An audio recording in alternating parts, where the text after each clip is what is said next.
So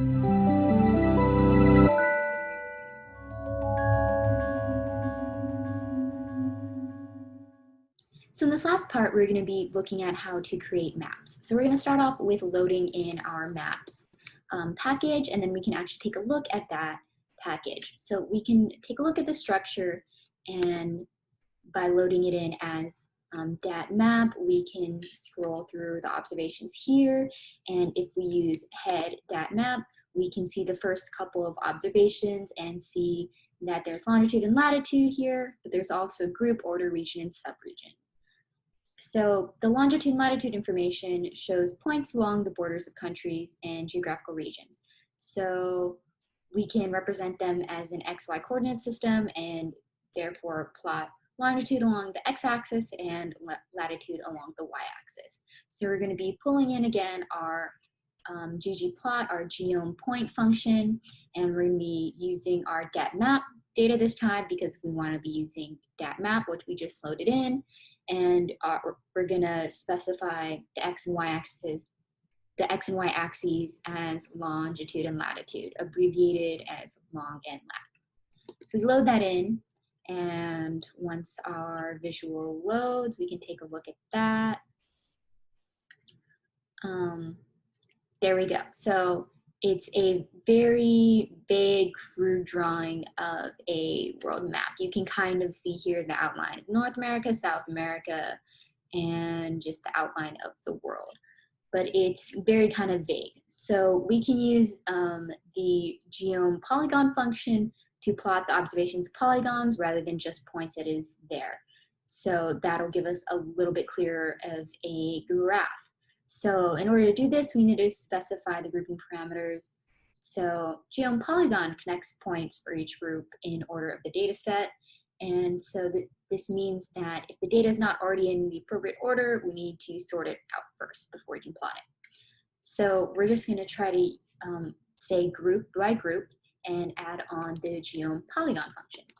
So we load that in, and now we get a actually much clearer image of a map. It is much more clear and well-defined than the previous points that we were using. So we can see here geom polygon, a little bit more useful than geom points. So now we're going to look at a different type of map. There's different ways to use this. One way is to use it as a heat map, but basically this uses differences in shading to highlight differences in values and observations for different geographic regions, and this helps us visualize the data. So first, we're going to need to merge our world map data with the data from WDIs. Unfortunately, country names do differ between the two data sets, so we will use the country code function from the country code package that we will just load in along with our dplyr package to create a vector of matching country codes for the two data sets before we merge them. And then we will merge them with full join from our dplyr package. So first, we're going to be using country code to be merging in the two different country code names. So we're going to be using these to merge them. And now we are going to use full join, pulling from the dat map and dat.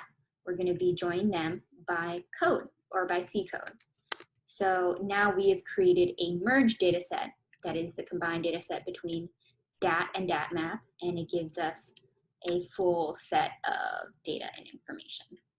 So now we can plot our data. So let's suppose we wanted to illustrate the spatial variation of the usage of renewables in 2010. So we can plot the map as before, but pass the renewable energy use to the fill parameter inside the aesthetics argument.